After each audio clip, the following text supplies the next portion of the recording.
क्रांतिकारी सलाम आप सभी साथियों को। मेरा नाम क्रांति है और आप देख रहे हैं विजडम डीएलएड क्लासेस। आज आपकी क्लास 10 होने जा रही है अंग्रेजी विषय की, जिसके अंतर्गत हम आपका जो सब्जेक्ट जो टॉपिक पढ़ेंगे वो हमारा टॉपिक रहेगा क्लासरूम टीचिंग। और आपका ये चैप्टर 2 है। उसके बाद चैप्टर 3 आपका टीचिंग ऑफ पोइट्री और उनके डिफरेंसेस, मतलब प्रोज और पोइट्री जो है उनमें क्या डिफरेंसेस होते हैं, ये हम आज की इस क्लास में कवर करेंगे। और आपका चैप्टर 2 और चैप्टर 3 इस लेक्चर में हम अपना ख़त्म करेंगे। ठीक है, चलिए।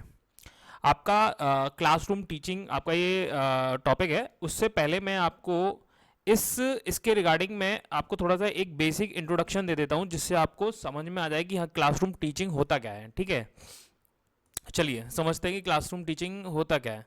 देखिए, क्लासरूम हेडिंग आपका डाल देता हूँ, क्लासरूम क्लासरूम क्या टीचिंग। अब इसका मोटा माटा मतलब समझिए, मतलब क्या है। आप एज अ टीचर जब किसी क्लास में पढ़ाने जाएंगे तो आपको किन किन बातों का ध्यान रखना है, आपको क्लास का माहौल कैसे बना के रखना है, आपको बच्चों के साथ में इंटरेक्शन कैसे रखना है, आपको आपको मतलब कौन कौन सी मेथड्स हैं, कौन कौन सी अप्रोचेज हैं, कौन कौन सी टेक्निक्स हैं, उनका इस्तेमाल करके क्लासरूम को इंटरेस्टिंग बनाना है, जिससे बच्चे अच्छे से एक्टिव रहें और अच्छे से क्लासरूम में अपना अटेंटिव रहें। ये सारा जो भी कुछ होता है वो क्लासरूम टीचिंग कहलाता है। ठीक है, तो कुछ ज़रूरी पॉइंट्स हैं जो मैं आपको यहाँ पे समझा दे रहा हूँ। ठीक है, क्या करना है आपको अपना, पहले तो ये कि आप अपने बच्चों को जब पढ़ाएंगे तो क्लासरूम का माहौल कैसे रखना है आपको। ठीक है, फिर आप उसे किस डायरेक्शन में लेके जाएंगे, समझ रहे हो। और ये जो क्लासरूम टीचिंग है एक प्रोसेस है। यहाँ पे मैं लिख देता हूँ कि classroom classroom teaching is a process. Classroom teaching is a process जिसमें आपका जो टीचर है वो क्लासरूम को कंट्रोल करता है। इन विच TEACHER teacher control the class and give direction. ठीक है, वो डायरेक्शन देता है उस क्लास को जिस दिशा में उसे लेके जाना है। Give direction to the class. ठीक है, आपको समझ में आ गया। आपका टीचर क्लास में आके उसे किस डायरेक्शन में लेके जाना है, उसे हंसी मजाक तरीके से पढ़ाना है, उसको उसे बोर्ड पे लिखवा के पढ़ाना है उसे, या फिर आपको रियल ऑब्जेक्ट की हेल्प से पढ़ाना है, ये सब वो टीचर के हाथ में है, वो किस डायरेक्शन में लेके जाएगा। ठीक है, और ये जो क्लासरूम टीचिंग होती है, ये इसका पॉइंट में लिख लीजिएगा, ये थोड़ी सी कॉम्प्लेक्स होती है। ठीक है, और मल्टी लेयर होती है। ये मल्टी लेयर क्या होती है, पहले आपको वो बेसिक से शुरू करेगा। ठीक है, फिर उसके बाद में LAYER, ठीक है, YER है ये, कंफ्यूज मत होना।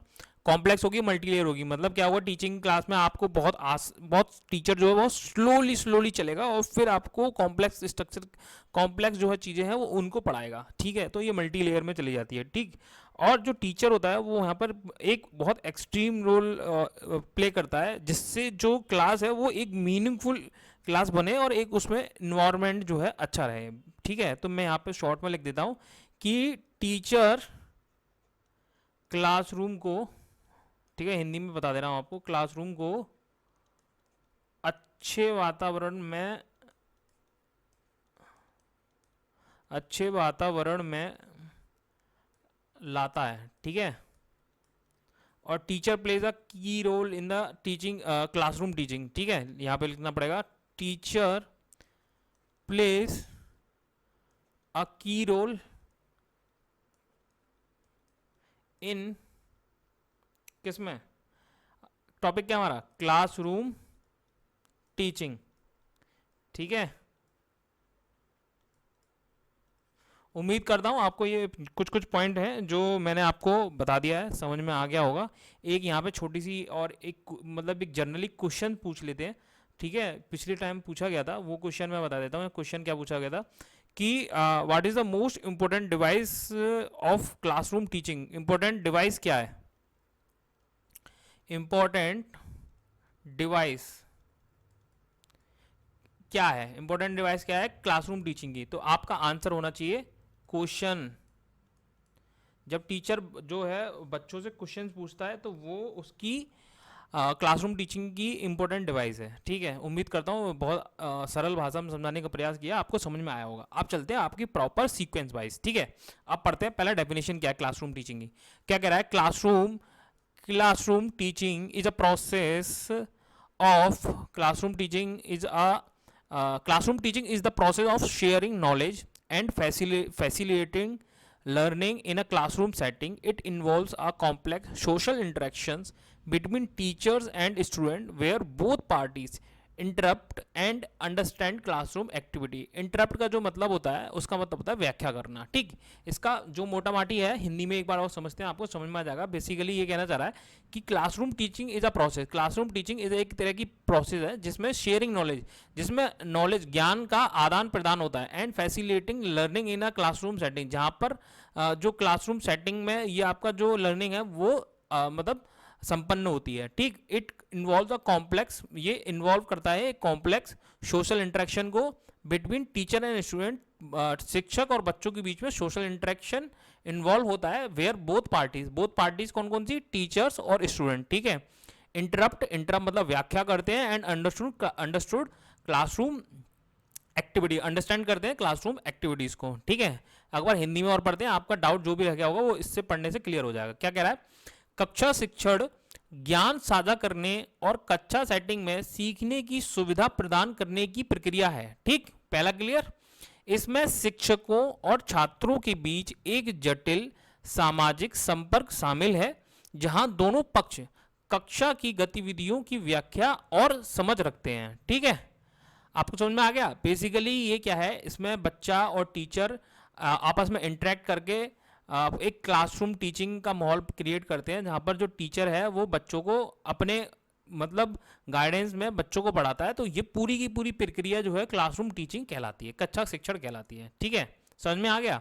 अब आगे क्या है, before going in the classroom a teacher should have learn various thing as follows. क्या, जब कोई टीचर किसी बच्चों की क्लास में पढ़ाने के लिए जा रहा है तो कौन कौन सी चीजें हैं जो उसे पहले से आनी चाहिए। ठीक, उसमें सबसे पहली क्या कह रहा है, learn some general greetings and best wishes, मतलब उसे कुछ जरूरी, ग्रीटिंग का मतलब होता है दुआ सलाम। ठीक है, एंड बेस्ट विशेष मतलब शुभकामनाएं देना। ठीक, उनको बारे में पता होना चाहिए। कैसे, आप जब बच्चा जाएगा वहां पे तो बच्चों को भी सिखाएगा कि गुड मॉर्निंग सर बच्चे बोलेंगे, तो आप भी रिप्लाई में कहोगे गुड मॉर्निंग एवरीवन। फिर उसके बाद में गुड आफ्टरनून, जब आपका लंच में पीरियड है, फिर गुड इवनिंग आप जब छोड़ेंगे उनको, आप बच्चों से पूछोगे हाउ आर यू। ये बेसिक चीज़ें हैं जो आपको क्लासरूम में पहुंचते ही आपसे बच्चों के साथ में इंटरेक्ट करना है और उनके साथ में कन्वे करना है। टीचर जो है बच्चों से पूछेगा बेटा हाउ आर यू, तो बेटा रिप्लाई में कहेगा sir I am fine.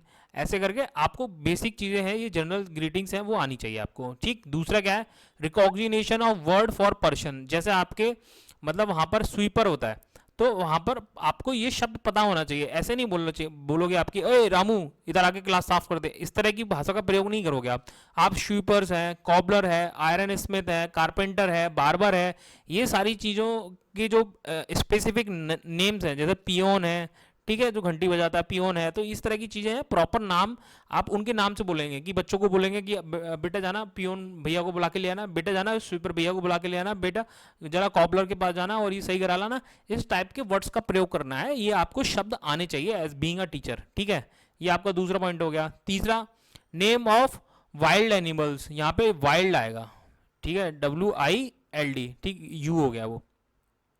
Name of the wild animals, आपको वाइल्ड एनिमल्स के नाम आने चाहिए, जैसे लॉयन है, ठीक है, और उसके बाद में टाइगर है, ठीक है, इस टाइप के आपको शब्द आने चाहिए और बच्चों को सिखाने चाहिए। ठीक, ये कभी कभार एग्जाम में 1 नंबर में पूछ लेता है।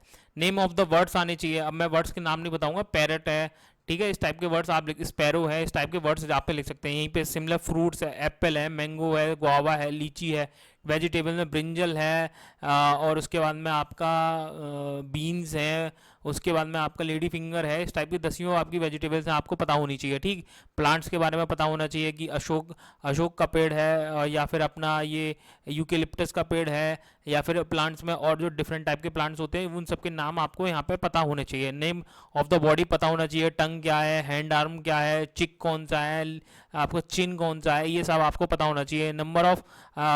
नंबर नेम पता होना चाहिए आपको 1 से लेके ये यहाँ पे 10 दे रखा है, आप यहाँ को इसको 100 कर लीजिएगा, ठीक है। वैसे तो 10 तक ही पूछते हैं बट आपको 100 तक आने चाहिए। अब जैसे उन्होंने अगर पूछ लिया आपसे कि 21 को आप इंग्लिश में लिखिए, तो आप क्या करेंगे, TWENTY21। तो आपको इस तरह से पूरी स्पेलिंग याद होनी चाहिए, नंबर जो नंबर नेम्स हैं उनकी, ठीक। आपको स्मॉल लेटर और कैपिटल लेटर आपको आना चाहिए कि ये जो है मतलब हमारा ये A B C है, तो ये हमारा A B और ये कैप्स स्मॉल में, ये हमारे स्मॉल मतलब लेटर्स हैं, ठीक है। समझ में आ रहा है सभी को। Oral practice of simple sentence ETC, और ओरल प्रैक्टिस आपको आनी चाहिए सिंपल सेंटेंस की। फॉर एग्जांपल जैसे आप बच्चों को कुछ पढ़ा रहे हैं तो आपको बच्चों के साथ में इंटरेक्ट करना आना चाहिए कि the way I am teaching this topic you all student understanding और नॉट, इस टाइप की चीज़ें आपको आनी चाहिए थोड़ी थोड़ी, ठीक है। ये आपको जनरल मतलब शब्द हैं जिनके बारे में, जिन जनरल चीज़ें हैं जिनको आपको क्लास में जाने से पहले खुद को प्रिपेयर करके जाना चाहिए, ठीक है। ये कहना चाह रहा है। फिर उसके बाद में आपके एग्जाम में ये फिलिंग द बैलेंस करके क्वेश्चन पूछे जाते हैं, तो इसलिए मैंने इसको इंक्लूड कर लिया है। ये आपका होमवर्क है, होमवर्क में आप इसको करेंगे। मैं आपको बता दे रहा हूँ, ये पिजियन है, ये नाइट एंगल है, ये सोल्जर है, ये वेडनेसडे है, ये पॉल्यूशन है। अब आपको स्पेलिंग आपको ढूंढ के खुद फिल करनी है, ठीक। वो मैं नहीं कराऊंगा, ये बहुत छोटी चीज़ है, इतना आपको होमवर्क खुद से करना पड़ेगा, ठीक है। चलिए आगे बढ़ते हैं। अब क्लासरूम टीचिंग का बेनिफिट क्या है, हम क्यों मतलब क्लासरूम टीचिंग पढ़ रहे हैं, फ़ायदा क्या है इसका, ठीक है। तो उसके बारे में बात करेंगे। Classroom teaching can be beneficial for both students and teacher. मतलब क्लासरूम टीचिंग जो है वो बेनिफिशियल है किन के लिए, बच्चों के लिए भी और टीचर्स के लिए, ठीक है। जिसमें से सम बेनिफिट्स इंक्लूड, जिसमें से जो कुछ फ़ायदे की चीज़ें हैं उनको हमने नीचे यहाँ पे नोट डाउन किया हुआ है। आप भी अपनी कॉपी में नोट डाउन करिएगा इसको। आप नोट्स बना रहे हैं ना साथ के साथ में कि नहीं बना रहे हैं, नहीं तो फिर बाद में फिर आप कहेंगे कि सर एक बार फिर से बता दीजिए, ठीक है। तो इसलिए आप अपने साथ के साथ में नोट्स बनाते चलिए। सबसे पहला इसमें बेनिफिट क्या है कि स्टूडेंट डेवलपमेंट, स्टूडेंट का सार्वभौमिक विकास होता है। इसमें क्या रहता है, classroom teaching can help student develop discipline. इसमें क्या होता है, बच्चे को डिसिप्लिन मतलब सीखने में आता है, ठीक। इंटरेक्ट विद अदर, वो दूसरों से बातचीत करना सीखता है। और मेंटेन द रेगुलरिटीज़ को मेंटेन करना सीखता है। जैसे फॉर एग्जांपल जब आप बच्चे होंगे छोटे में, तो आपके स्कूल में इस तरह की चीज़ें चलती होंगी कि एक क्लास में मॉनिटर होगा, फिर वो मॉनिटर बच्चों को डिसिप्लिन में रखता होगा कि कोई बात नहीं करेगा, ठीक। फिर दूसरा, उसके बाद में एक बार में एक ही बच्चा वॉशरूम जाएगा, एक साथ 4 बच्चे नहीं जा सकते। तो ये मतलब मेंटेन रेगुलरिटीज़ के एग्जांपल हो गया, ठीक। इंटरेक्ट विद अदर्स में जैसे जब कोई टॉपिक डिस्कशन होता होगा तो बच्चे आपस में इंटरेक्ट करते होंगे, तो ये इंटरेक्ट विद अदर्स हो गया। तो इसमें क्या है, बच्चों का ओवरऑल डेवलपमेंट हो रहा है, ठीक है, स्टूडेंट का डेवलपमेंट हो रहा है, ठीक। दूसरा फायदा क्या है, दूसरा फायदा है आपका टीचर स्टूडेंट इंटरेक्शन। इससे क्या होता है, क्लासरूम टीचिंग से जो टीचर और स्टूडेंट है उनका आपस में बातचीत होती है, ठीक। तो झिझक दूर हो जाती है, टीचर की भी बच्चों के साथ में और बच्चों की भी टीचर के साथ में, दोनों घबराते नहीं है एक दूसरे से क्वेश्चन करने में, ठीक है। Teachers can get to know their student better and understand their strength and weakness. जिससे होता क्या है, टीचर्स को बच्चों की स्ट्रेंथ, उसकी मजबूत किस में है और वीक किस सब्जेक्ट में, इस चीज़ के बारे में मतलब जो टीचर है उसको पता चलता है।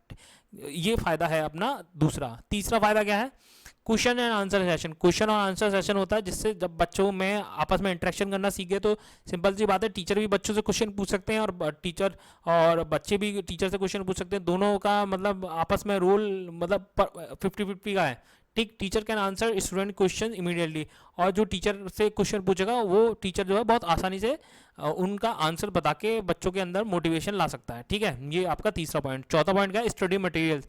Student can use notebook. Student जो है वो नोटबुक का प्रयोग कर सकते हैं, रीडर टू स्टडी, और रीड कर सकते हैं जो आपका स्टडी मटेरियल है उसको, and prepare for the exam. और एग्जाम मतलब आपका जो है वो एग्जाम के लिए प्रिपेयर कर सकते हैं, ठीक है। उम्मीद करता हूँ आपको ये अभी तक समझ में आया होगा, ठीक है। ये हिंदी में मैंने लिख दिया है, आप सभी की डिमांड रहती है कि सर हिंदी में भी प्लीज़ बताइए, तो इसलिए मैंने आपको हिंदी में भी ये दे रखा है। क्या कह रहा है, छात्र विकास। छात्र का विकास में क्या है, कक्षा शिक्षण छात्रों को अनुशासन विकसित करने, दूसरों के साथ बातचीत करने और नियमितता बनाए रखने में मदद कर सकता है, ठीक है। ये आपका पहला फायदा। दूसरा, शिक्षक छात्र संपर्क। शिक्षक अपने छात्रों को बेहतर तरीके से जान सकते हैं और उनकी ताकत और कमजोरियों को समझ सकते हैं, ठीक। दूसरा पॉइंट अच्छे से बता चुका हूं मैं। तीसरा, प्रश्न और उत्तर सत्र, ठीक है। शिक्षक छात्रों के प्रश्नों को तुरंत उत्तर दे सकते हैं। ठीक, अध्ययन सामग्री, ठीक, जो बच्चों को हेल्प करती है उनके एग्जाम में प्रिपेयर करने में। ठीक है, उम्मीद करता हूँ आपको इसके फायदे समझ में आ गए होंगे। आपका चैप्टर 2 समाप्त हो गया। चैप्टर 2 आपका छोटा सा ही है, उसमें कुछ और भी चीज़ें हैं जो आपके एग्जाम में कभी नहीं पूछी जाती हैं। आप प्रीवियस 5 साल के पेपर उठा के देख लें, उनको पढ़ने का कोई मतलब नहीं है। आपकी गारंटी मैं ले रहा हूँ, एक भी क्वेश्चन अगर आपका आया तो इसी में से आएगा, कहीं से बाहर नहीं आ सकता। ठीक, चलिए अब आप मूव ऑन करते हैं हम चैप्टर 3 पे। चैप्टर 3 आपका क्या है? Teaching of poetry. ठीक, पोइट्री जो है ये चैप्टर है आपका 3। इसके अंदर हमारा गद्य और पद्य है जिनके बारे में हम पढ़ेंगे। ठीक, अब इसमें ही पोइट्री के अंदर गद्य जो होता है, गद्य आपको मैं बता देता हूँ, जो हम न्यूज़पेपर पढ़ते हैं, जो हम नॉवेल्स पढ़ते हैं, बुक्स पढ़ते हैं, वो सब गद्य के एग्जाम्पल्स होते हैं। ठीक, तो पहले ये समझेंगे गद्य को इंग्लिश में कहा क्या जाता है। इंग्लिश में इसको कहा जाता है प्रोज। ठीक, प्रोज इसका नाम होता है, प्रोज। अब ये प्रोज शब्द जो है वो आया कहाँ से है? ठीक, पहले वो समझते हैं। प्रोज कम्स फ्रॉम लैटिन, मतलब लैटिन भाषा के प्रोसा ऑर्टियो। ठीक, क्या? प्रोसा ऑरेटियो से ये आया है, जिसका अर्थ होता है स्ट्रेट फॉरवर्ड। स्ट्रेट फॉरवर्ड मतलब एकदम सीधा। ठीक, ये आपका इसका अर्थ होता है। ठीक है, उसके बाद इसकी डेफिनेशन क्या है? डेफिनेशन क्या है? Pro is a type of writing. Pro एक तरह की राइटिंग है दैट फॉलोज ग्रामेटिकल रूल्स, जिसमें ग्रामेटिकल रूल्स जो है उनको फॉलो करता है, and a natural flow of language, और नेचुरल फ्लो ऑफ लैंग्वेज को फॉलो करता है। नेचुरल फ्लो ऑफ लैंग्वेज का मतलब क्या होता है? आप किसी नॉर्मल भाषा में जब बातचीत कर रहे हैं, जैसे कि मेरा नाम क्रांति है, मैं आपको डीएलएड के विषय के बारे में पढ़ा रहा हूँ और आपके विषय का नाम इंग्लिश है। इंग्लिश में मैंने अब तक आपका सिलेबस के चैप्टर 1 चैप्टर 2 करा दिए हैं और अब आपका चैप्टर 3 पढ़ रहा है। ये एक नॉर्मल फ्लो है। ठीक है, ये कहना चाह रहा है इसमें। But does not use a rhyme scheme और मीटर, मतलब क्या है? ये कोई तुकबंदी नहीं करता है। ठीक है, राइम मतलब ये राइम का मतलब होता है तुकबंदी। जैसे twinkle twinkle little star how are you wonder what you are, ऐसे करके जो आपने पोएम पढ़ी होंगी ना, उसमें राइम होता है एक तरह का, कि जॉनी जॉनी यस पप्पा, ईटिंग शुगर नो पापा, है ना। तो ये सब जो है वो राइम होता है। ठीक है, इसमें ऐसी कोई चीज़ नहीं होती है। ठीक, इट ऑफ्टन यूज नॉवल, ये नॉवलों का प्रयोग करता है। ऐसे जो आपके लेटर्स होते हैं, ऐसे हो गए, आपका निबंध हो गया, ठीक, शॉर्ट स्टोरीज हो गई, मैगजीन के आर्टिकल्स हो गए, एंड न्यूज़पेपर्स हो गए, ये सभी आपके गद्य के एग्जाम्पल हैं। ठीक है, हिंदी में एक बार और पढ़ लेते हैं जिससे आपका कोई डाउट रहेगा तो वो भी क्लियर हो जाए। गद्य एक प्रकार का लेखन है जो व्याकरणिक नियमों और भाषा के प्राकृतिक प्रवाह का पालन करता है। ठीक है, लेकिन छंद, योजना या मीटर का उपयोग नहीं करता है। ये मीटर जो है वो तुकबंदी के लिए बोल रहा है यहाँ पे। ठीक है, लेकिन छंद योजना जो है मतलब लेकिन तुकबंदी का उपयोग नहीं करता है। इसका उपयोग अक्सर उपन्यासों, निबंधों, लघु कथाओं, पत्रिका लेखों और समाचार पत्रों में किया जाता है। ठीक, उम्मीद करता हूँ आपको मीनिंग समझ में आ गया होगा प्रोस का, क्या कहते हैं प्रोस। अब इसके प्रोस के बारे में, इसका एम क्या है, हम क्यों पढ़ते हैं प्रोस, ये क्वेश्चन पूछ लेता है कभी कभार। तो इसके हमने 7 एम लिए हैं।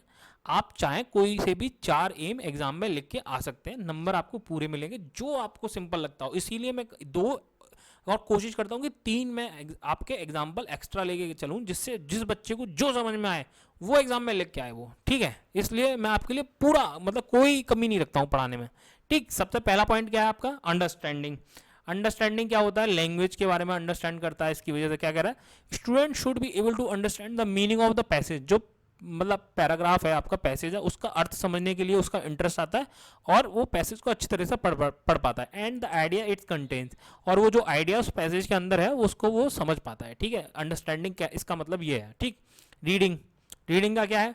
Student should be able to read aloud. Aloud का मतलब होता है जोर जोर से पढ़ना। ठीक, विद अलाउड का मतलब होता है, अलाउड का मतलब जोर जोर से पढ़ना नहीं होता, अलाउड का मतलब होता है शांत मन से पढ़ना। ठीक है, विराम के साथ जोर से पढ़ना। ठीक है, ठीक सही बोला था मैंने। अलाउड विद करेक्ट प्रोनाउंसिएशन, वो करेक्ट प्रोनाउंसिएशन को बोल पाता है। इनोटेशन जो आपके जो आपके जैसे इनोटेशन के फॉर एग्जांपल होता है इज, एम, आर, इस टाइप के इनोटेशन होते हैं। डबल कॉमा हो गया, कॉमा हो गया। ठीक है, इनोटेशन को जैसे डोंट हो गया, है ना, कोडंट हो गया, इस टाइप के इनोटेशन होते हैं, उनको अच्छे से वो मतलब पढ़ पाता है। स्ट्रेस एंड पॉज, किस शब्द पे आपको ज़्यादा जोर देना है, किस पे आपको कम बोलना है, हल्का सा पॉज लेके छोड़ देना, ये सारी रीडिंग के आपकी क्वालिटीज होती हैं। ठीक है, अब आपका तीसरा क्या है एम इसका? वोकैबुलरी को इंप्रूव कराना। ठीक, ये सभी आपके एडवांटेज और एम्स में ही बात कर रहा है। ठीक है, आपका अंडरस्टैंडिंग होती है लैंग्वेज के बारे में, बच्चा पढ़ना सीख जाता है। ठीक, वोकैबुलरी स्ट्रांग होती है, एक्सप्रेशन बढ़िया आते हैं। ठीक है, पहले हम 3 कवर करते हैं, क्या कह रहा है?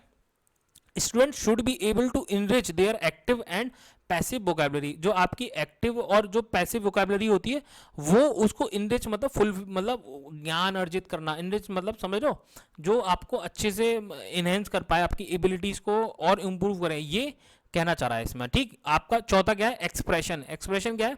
Student should be able to express the idea of the passage orally and in writing. जो भी बच्चा उसने मतलब जो पैसेज पढ़ा है, जो नोवेल पढ़ा है, उसकी वो कहानी को अच्छे से समझ पाए, ठीक है, और उसको ओरली बता पाए और अच्छे से वो उसको फिर अपनी भाषा में लिख पाए, ठीक है, ये एक्सप्रेशन हो जाता है। ये फायदा है इसका। इंटरेस्ट। इंटरेस्ट क्या? Student should develop interest in reading. इससे क्या होता है? बच्चों को रीडिंग में इंटरेस्ट का डेवलप होता है। ठीक। Writing. Student should be able to write correctly. इससे जब बच्चा पढ़ेगा तो ऑटोमेटिकली उसके शब्दों का विकास होगा। अब मैं आपको पढ़ा रहा हूँ तो आपको वोकेबलरी की स्पेलिंग है, एक्सप्रेशन की स्पेलिंग है, आपकी इंटरेस्ट की स्पेलिंग है, इमेजिनेशन की स्पेलिंग है, ये आप सामने स्क्रीन पर देख रहे हो, तो आपके ब्रेन में ऑटोमेटिकली इंप्रूवमेंट आ रहा है ना। स्पेलिंग जिन जिनको नहीं पता थी वो इंप्रूव कर रहे हैं, ठीक है। तो वही बोल रहा है, student able to write correctly. जब आप लिखोगे उनको तो अच्छे से आप लिख पाओगे। आपका सातवां पॉइंट क्या है? इमेजिनेशन, काल्पनिक चीजें, ठीक है। Student should be develop their imagination. और जब आपको बताया जाएगा कि आप एक ट्रेन में सफ़र कर रहे हैं और जो कि एक मतलब घंटा किलोमीटर पर आवर की स्पीड से चल रही है और वो उड़ते उड़ते हवा में चली गई, तो आपके दिमाग में जब मैंने बोला कि उड़ते उड़ते हवा में चली गई, तो आपने एक ट्रेन इमेजिन करी जो आपने देखा होगा कि अपने पटरियों से ऊपर हवा में उड़ती हुई जा रही है। तो ये आपकी इमेजिनेशन वर्क कर रही है, ठीक है। ये आपका सातवां पॉइंट हो गया, ठीक है। उम्मीद करता हूँ अभी तक जो समझाया वो समझ में आया होगा। हिंदी में भी मैंने डिटेल में बता रखा है, एक बार और पढ़ लेते हैं जिससे जिस बच्चे का भी डाउट रह गया हो। मैं एक बार इंग्लिश में प्रॉपर समझाता हूँ, फिर हिंदी में भी समझाता हूँ, जिससे किसी भी बच्चे को एक नंबर भी ना छूटे उसका, ठीक है। अगर जो बच्चे को लग रहा है कि सर मेरा तो टाइम खराब हो रहा है, तो आप 2x की स्पीड पे लगाइए और अपना देखिए फटाफट से, ठीक है। मैं उन बच्चों के लिए पढ़ा रहा हूँ जो बिल्कुल जीरो से पढ़ना चाहते हैं, ठीक, उनके लिए मैं पूरी जान लगा रहा हूँ, ठीक। सबसे पहला क्या? बच्चों की समझ विकसित होगी, पढ़ने में इंटरेस्ट आएगा, शब्दावली इंप्रूव होगी, अभिव्यक्ति का विकास होगा, बच्चों के अंदर रुचि आएगी, लेखन लिखने की मतलब शक्ति का विकास होगा, और काल्पनिकता की जो चीज़ें हैं उनका इंप्रूवमेंट होगा, ठीक। यही सब चीज़ें हैं जो मैंने आपको बताई। आप इसको पढ़ोगे अच्छे से समझ में आ जाएगा आपको। ये पढ़ना, छात्रों का सही उच्चारण, स्वर, तनाव और विराम के साथ जोर से पढ़ने में सक्षम होना चाहिए, ठीक। ये आपका दूसरा पॉइंट है। इसी तरह की सारे हिंदी में दे रखे हैं, आप पढ़ेंगे आपको अपने डिटेल में समझ में आ जाएगा, ठीक है। अब हमारा जो इसी के अंदर टॉपिक आता है नेक्स्ट, क्या? Meaning of poetry. पोइट्री मतलब पद। गद्य तो हमने पढ़ लिया, क्या पढ़ रहे थे अभी? हमने पढ़ा था अभी गद्य, ठीक है। अब हम पढ़ेंगे पद, ठीक। अब पद क्या होता है उसकी भी पहले मीनिंग समझते हैं। मीनिंग क्या है? पोइट्री जो टाइप ऑफ लिटरेचर, पोइट्री जो है एक प्रकार का साहित्य है, ठीक, that use figurative language. Figurative language का मतलब होता है अलंकारिक भाषा, ठीक, and careful arrangement of word. और जो शब्दों का चयन है वो बहुत सोच समझ के किया जाता है इसमें, to evoke a reader's emotion, जिससे जो रीडर है, जो पाठक है, पढ़ने वाला, उसके अंदर के जो भाव हैं वो और इमेजिनेशन है वो इवोक मतलब बाहर निकल के आए, ठीक है। उसके अंदर जो है एकदम भावुक हो जाए वो जब किसी भी चीज़ को पढ़े। It can convey a thought, जिससे मतलब ये जो आपका पोइट्री है वो एक तरह का थॉट आपको कन्वे करता है। डेस्क्राइब अ सीन, एक तरह का सीन भी आपको क्रिएट करता है और एक स्टोरी भी आपको नरेट करता है, ठीक है। ये पोइट्री का काम होता है, ठीक। जैसे आप हिंदी में पढ़ते होंगे, झलक उड़ी सन 57 में वो तलवार पुरानी थी, ठीक है। तो ये जब आप पढ़ते होंगे पोइट्री, तो आपके अंदर एक तरह के मतलब जो आपका वीर रस आपके अंदर आ जाता है, ठीक है। तो वही पोइट्री का काम होता है, ठीक है। वो हिंदी में एक बार और पढ़ लेते हैं। कविता एक प्रकार, कविता अगर आपको आए और तो गद्य, इसको गद्य समझना जहाँ जहाँ कविता आए, ठीक है। कविता और गद्य एक ही बात है, बट आपको गद्य लिखना है एग्जाम में, ठीक है। क्योंकि कभी बार जो टीचर होता है वो गद्य शब्द को ज़्यादा प्राथमिकता देता है कविता के कंपेरिजन में, ठीक है। तो क्या कह रहा है? गद्य एक प्रकार का साहित्य है जो पाठक की भावनाओं और कल्पनाओं को जगाने के लिए अलंकारिक भाषा और शब्दों की सावधानी पूर्वक व्यवस्था का उपयोग करता है। यह एक विचार व्यक्त कर सकता है, एक दृश्य का वर्णन कर सकता है, या एक कहानी को बता सकता है, ठीक है। ये आपका पूरा का पूरा पोइट्री एलेबोरेट कर रही है, ठीक। एग्जाम्पल के तौर पे हैमलेट, मुझे लगता है जिन जो भी इंग्लिश जिस जिसके पास में रही होगी उसने हैमलेट का ड्रामा तो पढ़ा होगा। अब शाहिद कपूर ने मूवी भी बनाई है इस पे, हैदर करके जो मूवी बनी है ना, वो विलियम शेक्सपियर के हैमलेट ड्रामा पर ही बनी है। अगर नहीं देखी है तो यूट्यूब पे जाके सर्च कर लेना, हाँ क्या कहते हैं, हैदर शाहिद कपूर मूवी, ठीक है। तो आपको समझ में आ जाएगा कि मैं किसकी बात कर रहा हूँ, ठीक। Some sections of William Shakespeare plays are written in the blank verse, ठीक है, ये समझ में आ गया आपको। और दूसरा आपकी पोएम होती है, जिसमें आपकी सबसे पॉपुलर पोएम क्या है, Johnny Johnny yes papa, eating sugar no papa, telling lie no papa, open your mouth ha ha हा। आप देखो इसमें पापा आ रहा है, फिर पापा आ रहा है, फिर पापा आ रहा है, एक तरह की रिदम फॉर्म हो रही है, फिर लास्ट में आ का साउंड आ रहा है। तो ये एक तरह की रिदम फॉर्म हो रही है, समझ रहे हो, राइम हो रहा है, ठीक है, और इमेजिनेशन क्रिएट हो रही है, ठीक है। इसमें एक तरह का थॉट डिस्क्राइब कर रहा है, इसमें आपको इमेजिनेशन हो रही है कि जॉनी है जिसके पापा जो है उससे पूछ रहे हैं कि बेटा तुमने शुगर तो नहीं खाई, वो कह रहा है नहीं, फिर आप कहते हो कि वो मुंह खोलता है, तो आपके पूरे दिमाग में एक इमेज क्रिएट हो रही है, समझ रहे हो। तो ये सब जो है पद्य यानी पोइट्री का मतलब एम या मतलब एडवांटेज कह लो या उसकी वो कह लो, ठीक है। अब इसके ऑब्जेक्टिव पढ़ लो, एम पढ़ लो, जो अगर आपके एग्जाम में अगर आता है तो आप डिटेल में उसको पढ़ पाएंगे, ठीक है। सबसे पहला क्या है, टीचिंग टूल्स। टीचिंग टूल्स क्या है, poetry can be understand as a teaching tools to help student develop their vocabulary, ठीक। पोइट्री जो है एक तरह के टूल के रूप में प्रयोग की जा सकती है, जिससे बच्चों की जो वोकेबलरी है वो इम्प्रूव हो पाए, जिससे उनकी सुनने की स्किल है उनका विकास हो पाए, और क्रिटिकल थिंकिंग स्किल है उसका भी विकास हो पाए, ठीक। क्रिटिकल थिंकिंग स्किल होता है मतलब आपका चिंतन करना, ठीक। अब देखो टीचिंग टूल्स में कहने का मतलब क्या है, देखो आप जब आपने जितनी भी पोएम पढ़ी होंगी आपने 10 12 11 12 में आपके, तो आपने जब भी देखी होगा उसमें जो पोएम के शब्द होते हैं ना वो बड़ा विचित्र तरह के होते हैं, ठीक। अब जब जो लोग सीटेट का एग्जाम देंगे ना, तो जब सीटेट के एग्जाम में आप इंग्लिश अगर जो जो चूज करेंगे ना, उसमें एक आपको पोइट्री मिलेगी, और उसमें शब्द ऐसे होंगे कुछ कुछ तो आपको समझ में ही नहीं आएगा। तो उससे क्या होगा, आपकी वोकैबुलरी स्ट्रांग होगी, ठीक। आपका टीचिंग टूल की तरह काम करता है। दूसरा क्या है आपका इमेजिनेशन, आपका ठीक इमेजिनेशन क्या है, वही काल्पनिकता का विकास होता है। Poetry can help student develop there imagination. अब क्या कह रहा है, सूर्य की किरणें पृथ्वी पर ऐसे पड़ रही थी जैसे कोई नदियों से निकलता हुआ ईश्वर का रूप निकल के आ रहा है, इस तरह की पोइट्री क्रिएट करते हैं, तो उससे बच्चों का इमेजिनेशन क्रिएट हो जाता है। और लव ऑफ द लैंग्वेज, जब पोइट्री इस तरह की होती है जिसमें राइम होता है, जैसे जो बताया मैंने आपको कि चलक उठी सन 57 में वो तलवार पुरानी थी, तो आपके अंदर उस लैंग्वेज के प्रति भाव क्रिएट हो जाता है, ठीक है।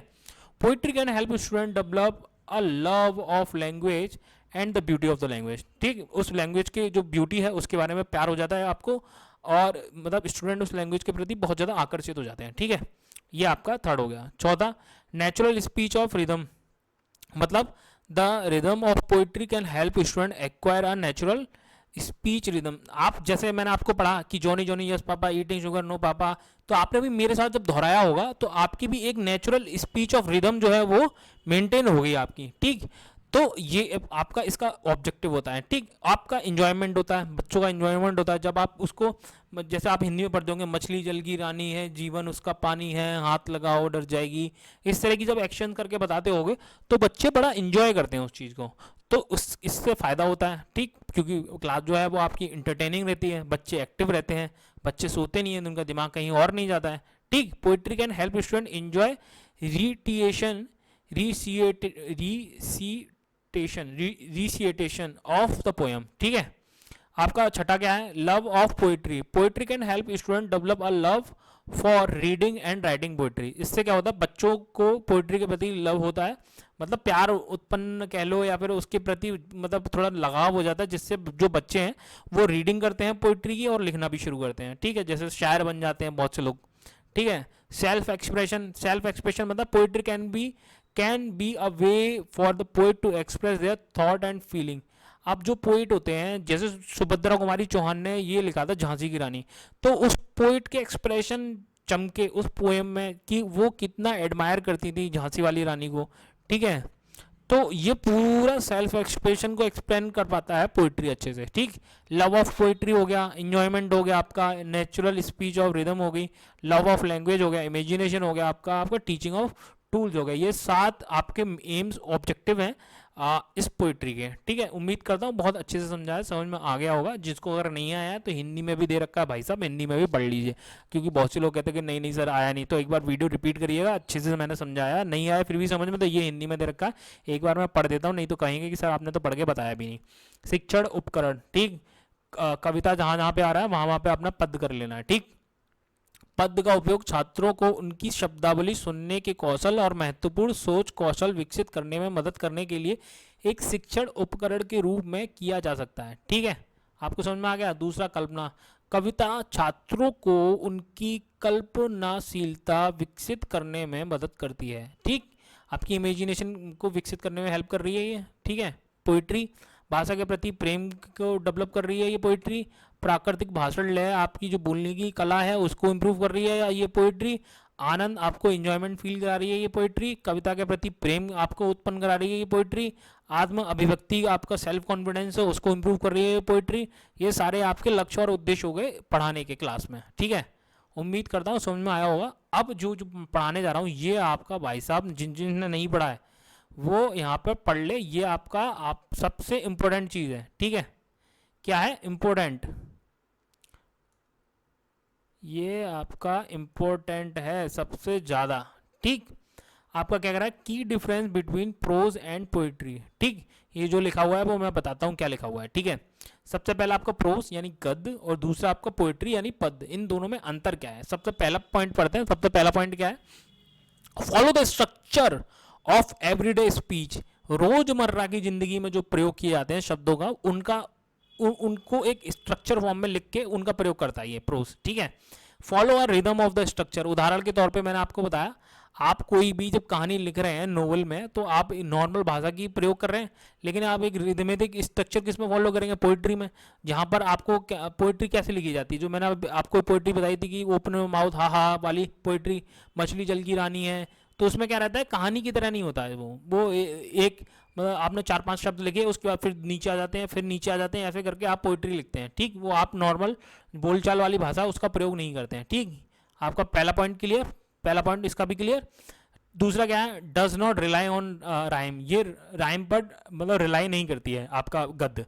ये क्या है, often use rhyme. Often use का मतलब होता है मतलब ज़्यादातर, ऑफ्टन का मतलब होता है ज़्यादातर ये राइम का प्रयोग करता है। ठीक है, तीसरा क्या है, टिपिकली यूज्ड इन नोवेल, ऐसे एंड नॉन फिक्शन। ठीक, ये आपका नोवेल होती है उसमें प्रयोग किया जाता है, ऐसे में प्रयोग करी जाती है, ऐसे निबंध, लेटर आपका पत्र, और नॉन फिक्शन यानी आपके जो फिल्में विल्में लिखी जाती हैं नॉन फिक्शन वाली चीज़ें होती हैं वहाँ पर इसका प्रयोग किया जाता है। ठीक, ये क्या कह रहा है, यूज इन पोएम, जो पोएम्स होती हैं उसमें प्रयोग किया जाता है। सोनेट मतलब छंद में आपका प्रयोग किया जाता है।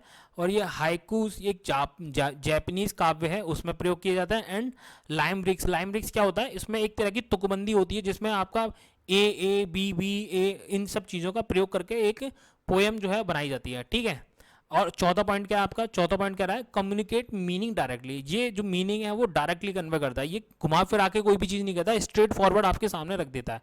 ठीक है, तो आपका चौथा पॉइंट क्या कर रहा है, इसमें इवोक इमोशन, आपके भावनाओं को ये बाहर निकालता है।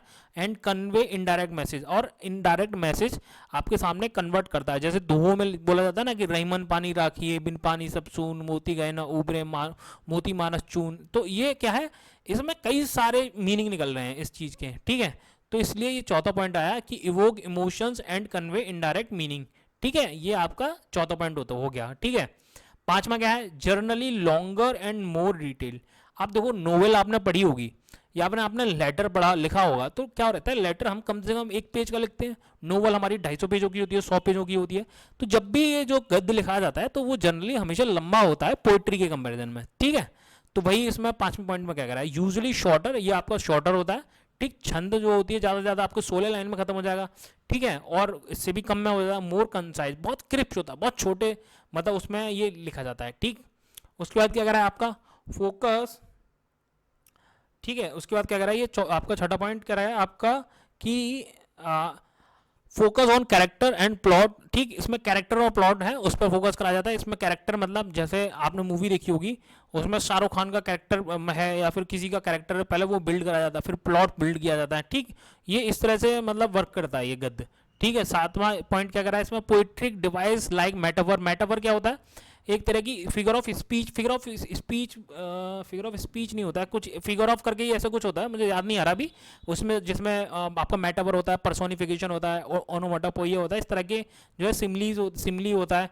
ठीक, ये सब इन लोगों का प्रयोग किया है। मेटाफर क्या होता है, आप जब किसी लिविंग थिंग को नॉन लिविंग थिंग के साथ में कंपेयर करते हैं तो वो पोएट्रिक में ही इन सब चीज़ों का प्रयोग किया जाता है। एंड स्माइल्स आर कॉमन, मतलब क्या होता है स्माइल, मतलब बेसिकली क्या होता है, एक चीज़ को दूसरी चीज़ के साथ में कंपेरिजन करना, इसमें मतलब बेसिकली पोएट्री में क्या रहता है कि आप क्या करते हैं, एक ऐसी चीज़ का, जैसे आप सन का प्रयोग है ना उसमें आप मतलब उसके साथ में कर सकते हैं किसी चमकते हुए, आप जैसे कि मतलब फॉर एग्जाम्पल के तौर पे कोई भी मतलब मतलब ऐसा कोई अतिशयोक्ति का प्रयोग कर सकते हैं। ठीक है, तो बेसिकली मेटाफर उसी को कहा जाता है। ठीक, आपका 8वां पॉइंट क्या करा है, ग्रामेटिकल स्ट्रक्चर इज इंपॉर्टेंट। इसमें ग्रामेटिकल स्ट्रक्चर जो होती है वो इंपॉर्टेंट होती है। इसमें आपका जो poetry device like metaphor and similes are common. ठीक, ये आपका क्लियर करा दिया मैंने। Focus on character and plot, 7वां पॉइंट आपका था ग्रामेटिकल स्ट्रक्चर इज इंपॉर्टेंट। ठीक, ये आपका 6ठा पॉइंट रह गया था, मैंने आपको ये 7वां पढ़ दिया था, दोबारा पढ़ लेते हैं 6ठे पॉइंट को। क्या करा है, फोकस ऑन फीलिंग्स, फीलिंग्स मतलब आपकी भावनाओं को और आपकी इमेजिनरी थॉट्स होते हैं। ये जो पोएट्री होती है, आपकी जो पद होता है, ये उस पर फोकस करता है। ठीक है, आपका 7वां पॉइंट था grammatical structure is important. Grammatical structure आपका इंपॉर्टेंट होता है। ठीक, कब था का प्रयोग कर रहे हैं, कब थी का प्रयोग कर रहे हैं, कब हाँ का प्रयोग कर रहे हैं, कब ही का प्रयोग कर रहे हैं, कब भविष्य काल में जा रहे हैं, कब भूतकाल में जा रहे हैं, इन सब चीज़ों का ग्रामेटिकल स्ट्रक्चर का आपको ध्यान रखना पड़ता है, मतलब इसमें गद्य में। ठीक है, इसमें इतना ध्यान नहीं रखना पड़ता है। ठीक, आपका 8वां पॉइंट का डजंट रिक्वायर लाइन ब्रेक, इसमें लाइन ब्रेक की जरूरत नहीं पड़ती है। आपने देखा होगा नोवेल कभी भी पढ़ी होगी, आपने न्यूज़पेपर पढ़ा होगा, तो लाइन ब्रेक आपने कभी नहीं देखी होगी, कंटिन्यू लाइन चली जा रही है। ठीक है, इसमें क्या था, लाइन ब्रेक होती है, आपने देखोगे। वही मैं आपको फिर से वही एग्जांपल दूंगा कि कोई भी आप पोएम आपने पढ़ी होगी, देखी होगी, हिंदी में या इंग्लिश में, आपने देखा होगा वहाँ पे हर मतलब 4-5 वर्ड्स के बाद आपकी लाइन ब्रेक हो जाती है और नीचे पहुंच जाती है वो। ठीक है, and significant for the structure and meaning, जिससे एक स्ट्रक्चर और मीनिंग फॉर्म होता है। ठीक, ओवरऑल आपको मैंने बहुत अच्छे से डिटेल में समझा दिया। अगर फिर भी किसी को डाउट हो कि सर मुझे अभी भी समझ में नहीं आया, तो उनके लिए भी इलाज है हमारे पास में, हिंदी में दे रखा ही है हमारा पूरा एक तरह से, मतलब आपको इतनी सिंपल भाषा में हर चीज़ में हमने आपको प्रोवाइड कराया कि आपको कहीं पे भी कोई भी कष्ट ना हो। ठीक, अब ठीक है, एक बार मैं हिंदी में भी पढ़ दे रहा हूँ जिसको भी कोई डाउट हो। ठीक, क्या है, रोजमर्रा के भाषण की संरचना का अनुसरण करता है ये। ठीक, एक लयबद्ध संरचना को अनुसरण करता है ये, पहला मतलब पॉइंट क्लियर हो गया। तुकबंदी पर भरोसा नहीं करता ये, प्राहत तुकबंदी का प्रयोग करता है ये। ठीक, तीसरा पॉइंट, आमतौर पर उपन्यास, निबंध और गैर काल्पनिक साहित्य में उपयोग किया जाता है ये। ठीक है, कविताओं में सोनटस, हाइक्यू, लिमरिक में उपयोग किया जाता है ये। ठीक, मैंने बता दिया सोनटस को हिंदी में छंद कह सकते हैं। ठीक है, आपको छंद लिखना है यहाँ पे। ठीक है, ठीक, उसके बाद में आपको छंद हो गया, रस हो गया, रसों में प्रयोग होते हैं। ठीक है, ये चौथा पॉइंट, सीधे अर्थ संप्रेषित करता है ये। ठीक, आमतौर पर ये भावनाएं जगाता है और अप्रत्यक्ष अर्थ बताता है। ठीक, चौथा पॉइंट आपका ये हो गया। आमतौर पर लंबा और अधिक विस्तृत होता है ये, आमतौर पर छोटा और अधिक संक्षिप्त होता है ये। ठीक, छठा पॉइंट, पात्रों और कथानक पर ध्यान केंद्रित करता है ये, भावना और कल्पना पर ध्यान केंद्रित करता है ये। ठीक, सातवां, व्याकरणिक संरचना महत्वपूर्ण होती है, रूपक और उपमा जैसे काव्यात्मक उपकरण आम होते हैं इसमें। ठीक, इनका प्रयोग करता है, रूपक अलंकार हो गया, उपमा अलंकार हो गया, इन सब का प्रयोग करता है बेसिकली। ठीक है, लाइन ब्रेक की आवश्यकता नहीं होती है इसमें, लाइन ब्रेक संरचना और अर्थ के लिए महत्वपूर्ण होता है। क्या कह रहा है बेसिकली कि इसमें लाइन ब्रेक करके ही मतलब कंपलसरी होता है, जिससे क्या होता है, ये जो पोइट्री है वो पढ़ने में और उसको देखने में मतलब अर्थपूर्ण और अच्छी लगती है। ठीक है, ये आपके मुख्य अंतर हो गए। मैंने 8 अंतर लिए हैं, आप कोई 4 लिख सकते हैं। हमेशा से मैं आपको ज़्यादा लेके चलता हूँ, जिससे किसी बच्चे को किसी एक में डाउट हो तो भाई उसके लिए एडवांस में एक चीज़ रखी हुई है, वहाँ से वो उठा ले। ठीक, तो उम्मीद करता हूँ यह मैंने बहुत अच्छे से डिटेल में समझाया आपको और आपको समझ में आया होगा। ठीक है, अगर फिर भी समझ में नहीं आया हो तो आप इस लेक्चर को दोबारा एक बार रिपीट करिए, आराम से इसके नोट्स बनाइए और उसके बाद में आप जब देखेंगे उसको तो बहुत डिटेल में आपको मैंने चीज़ें पढ़ाई समझ में आ जाना चाहिए। ठीक है, हिंदी का भी प्रयोग किया, इंग्लिश का भी प्रयोग किया, जो कठिन शब्द है उनका मीनिंग भी बताया मैंने। ठीक, चलिए, मेरा नाम मैं आपको फिर से बता देता हूँ, मेरा नाम क्रांति है। इस चैनल को अभी तक आपने सब्सक्राइब नहीं किया है तो कृपया करके सब्सक्राइब कर लीजिए और अपने दोस्तों को बताइए इस चैनल के बारे में, उनको ये प्लेलिस्ट भेजिए। आपकी प्लेलिस्ट बन गई है, वहाँ पर जाइए, आपको सीक्वेंस में सारी क्लासेस मिल जाएंगी।